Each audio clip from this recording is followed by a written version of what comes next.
Moving on to question 19, the problem asks us to find the minimum initial velocity needed for the soccer ball to clear the fence.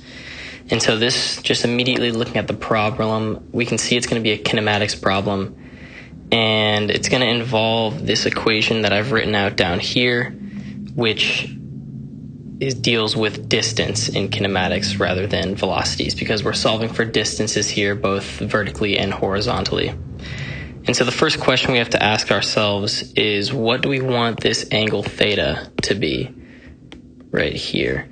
And if we remember back from question 16, the angle that gives us the furthest distance is going to be 45 degrees, and we proved that in question 16. And so if we want to minimize the velocity needed to reach a certain distance, our launch angle is going to be 45 degrees. So that's a good piece of information to have. If you get asked a question like this, we know that our theta is going to be 45, and that takes away another unknown variable.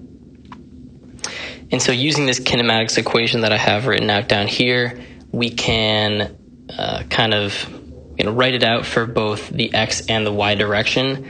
As we know, there is no acceleration in the x direction, as we are assuming there is no air resistance.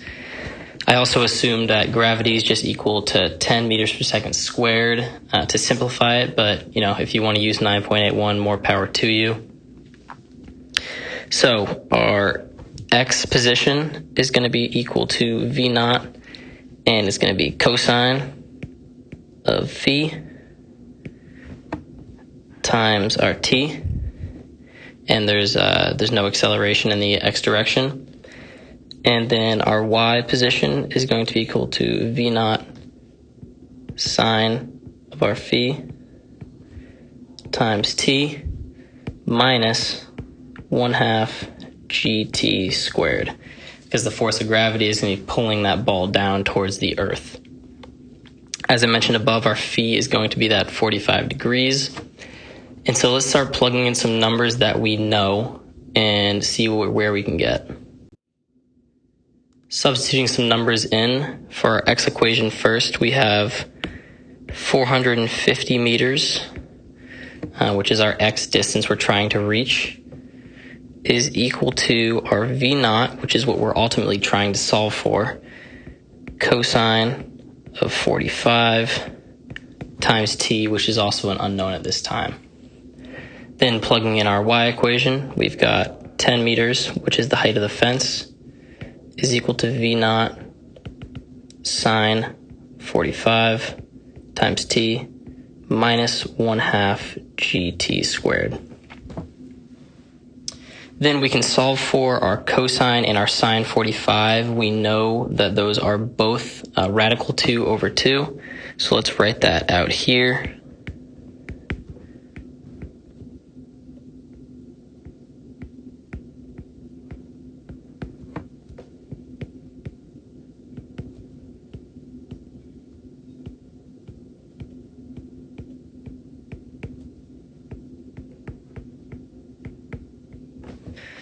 All right, so now we're looking at both of these equations, and if we look closely, we can see that we have a common term in each of them.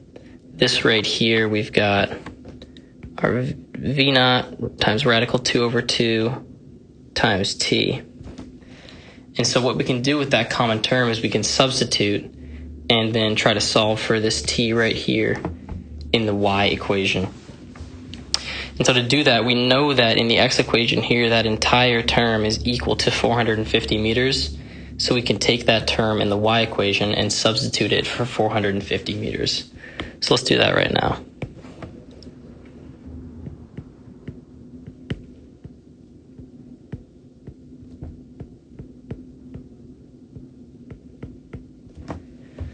All right, and now we are left with an equation that has only one unknown, and that unknown is our time.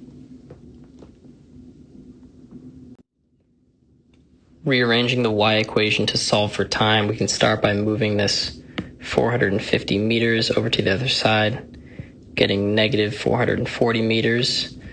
Then we can divide by the negative 1/2, which is just multiplying by negative 2. And so we're left with 880 meters. Then we can go ahead and divide by gravity, which in this equation we did as 10. So that can simplify down to just 88. And finally, all we're left with is the square root. And so we get that time is equal to the square root of 88, which is about 9.381 seconds.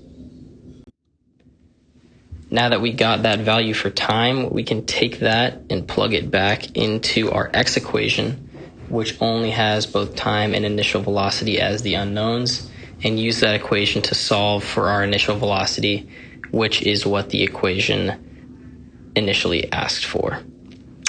And so plugging that in, we can get that 450 meters is equal to our initial velocity times our radical 2 over 2 times that 9.381 seconds.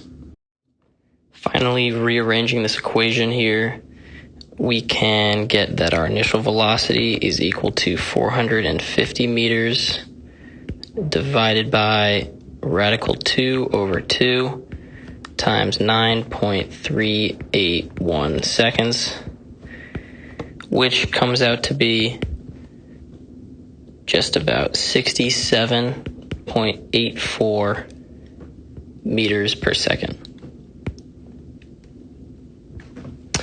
And so for this problem, we find that the minimum initial velocity needed to clear the fence is 67.84 meters per second, because this is the kind of exact point where the ball would just reach the top of that fence. And that is how you solve this problem.